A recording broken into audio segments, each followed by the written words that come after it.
नमस्कार दर्शकों, आप देख रहे हैं पंजाब केसरी और मैं हूं जितेश मिश्रा।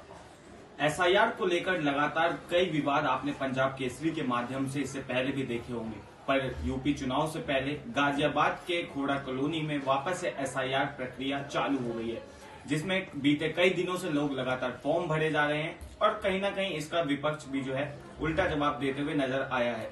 लगातार एसआईआर फॉर्म को लेकर पहले बिहार चुनाव, उससे पहले जो है दिल्ली विधानसभा चुनाव, तमाम ऐसे वोट चोरी के आरोप लगते हुए गए हैं, जहां एक तरफ कभी राहुल गांधी ने हाइड्रोजन बॉम्ब फोड़कर इसका बताया जाता है कि इसके बारे में सच्चाई दिखाई है, वहीं दूसरी तरफ ब्राजीलियन मॉडल जो है वो इसका एक वीडियो प्रूफ बना के बताते हैं कि भारतीय राजनीति से उनका कोई लेना देना नहीं है। अब ऐसे में गाजियाबाद के खोड़ा कॉलोनी में एसआईआर प्रक्रिया चालू हो गई है। क्या है खोड़ा कॉलोनी में एसआईआर प्रक्रिया का माहौल और यहाँ के लोग कितना समर्थन दे रहे हैं इस प्रक्रिया को, इस पर हमारे साथ खास बातचीत के लिए मौजूद है नागेंद्र चौहान जी, जो कि भाजपा से यहाँ पे कार्यकारिणी सदस्य भी हैं। इनसे जानेंगे कि क्या है खोड़ा कॉलोनी का माहौल। नागेंद्र जी, आपका हमारे चैनल में बहुत बहुत स्वागत है। सर, सबसे पहले तो मैं पंजाब केसरी का बहुत बहुत धन्यवाद करता हूँ कि इस महत्वपूर्ण विषय पर जो राष्ट्र हित में है और राष्ट्रव्यापी है उस पर आपने संज्ञान लेने का कृपा की है। और एसआईआर को मैं मानता हूँ ये बहुत अच्छी प्रक्रिया है और खोड़ा में तो बड़ी उत्सुकता है, बड़ा लोग बड़े उत्साह से के साथ में अपनी एसआईआर करा रहे हैं। आप देख रहे हो सामने कैंप लग रहा है, वहाँ भीड़ लगी हुई है, लोग इसको अच्छा विकल्प मान रहे हैं। और विपक्ष की जहाँ तक बात मैं कहूँ, आपने राहुल जी की बात करी तो राहुल जी की तो मानसिकता समझ में नहीं आती कि वो इस देश में रहते हुए इस देश का ही विरोध करते हैं, तो उन पर तो मैं कुछ कहना नहीं चाहूंगा।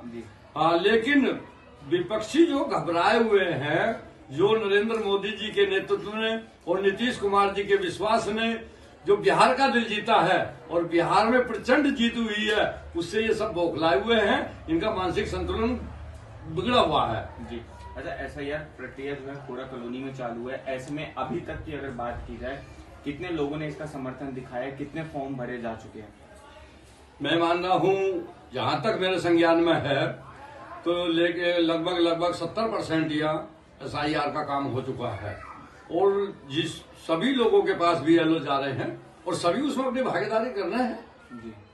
किसी को कोई आपत्ति नहीं है। कहीं ना कहीं इससे पहले पश्चिम बंगाल में देखा गया, जब एसआईआर प्रक्रिया चालू हुई तो बंगाल के तमाम ऐसे जगह हैं जहां पे से लोग अपनी झुग्गियों में ताला लगा के भागने लगे, उन जगहों को पूरा खाली कर दिया गया। तमाम मीडिया सूत्रों की मानी जाए इस चीज में, तो लोग जो यहाँ के नहीं थे वो इस देश को वापस से छोड़कर जाने की शुरुआत जो है कर चुके हैं।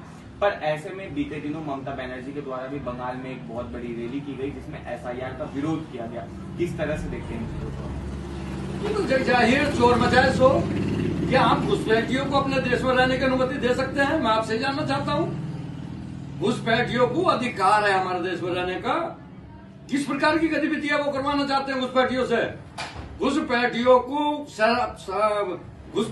को अपने बंगाल में उन्होंने पनाह दे करके ममता बनर्जी ने फर्जी वोट बैंक का वो माध्यम बनाती है, जो कि बिल्कुल भी राष्ट्र हित में नहीं है, देश हित में नहीं है। वो बंगाल के विकास की चिंता नहीं करती है, वोट बैंक की चिंता करती है। और भारतीय जनता पार्टी एक ऐसी विचारधारा है जो राष्ट्र हित में काम करती है, वो राज्य हित में काम नहीं करती जी।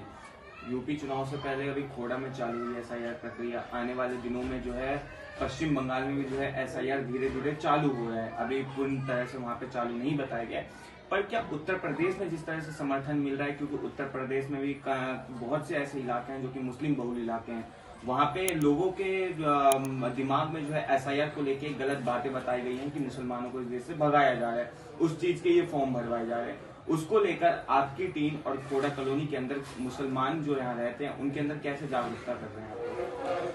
हमारे यहाँ खोड़ा में तो मुसलमान भी एसआईआर करा रहे हैं और बड़ी प्रबल संख्या में करा रहे हैं। और रही भ्रम की बात, तो एनआरसी पे भी इन लोगों ने भ्रम पैदा किया था कि नागरिकता चली जाएगी। क्या किसी मुस्लिम भाई की नागरिकता गई? वो कानून नागरिकता देने का कानून था, लेकिन इनको तो वो कोई मुद्दा है नहीं, इन पर कोई कार्य राजनीति में है नहीं। देश के विकास की न चिंता नहीं है, युवाओं के रोजगार की न चिंता नहीं है, शिक्षा चिकित्सा की न चिंता नहीं है। अगर मोदी जी के नेतृत्व वाली सरकार राष्ट्रहित में कार्य कर रही है, उसमें अड़ंगा डालना है ना। जनता को भ्रमित करना है, इनके अलावा इसके अलावा इनका कोई कार्य नहीं है। जी। आने वाले दिनों में ऐसा है प्रक्रिया यूपी के अलावा और तमाम राज्यों में जहां जहां चुनाव होंगे वहां धीरे धीरे चालू होते जाएंगे। किस तरह से देखते हैं, और उत्तर प्रदेश की जो तमाम जनता है, कोड़ा की जो जनता है, उन्हें क्या मैसेज देना चाहिए? मैं तो कहना चाहूंगा ये अच्छी व्यवस्था है, SIR का सभी लोग कराएं, उससे जो है हमें लाभ है।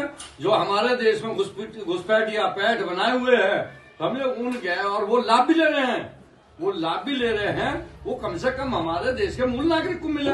और घुसपैठियों से हमें विभिन्न प्रकार के खतरे हैं, घुसपैठिया जहाँ के हैं वहां जाएं।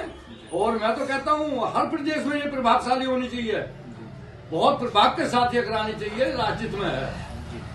ये थे हमारे साथ खास बातचीत के लिए नागेंद्र चौहान, जो कि कोड़ा भाजपा से जिला कार्यकारिणी सदस्य भी हैं। और जिस तरह से SIR प्रक्रिया के बारे में इन्होंने बताया, इस पर आपकी कोई अपनी राय हो तो कमेंट में लिखिए। और ऐसे तमाम अपडेट्स के लिए देखते रहिए punjabkesari.com दिल्ली। धन्यवाद।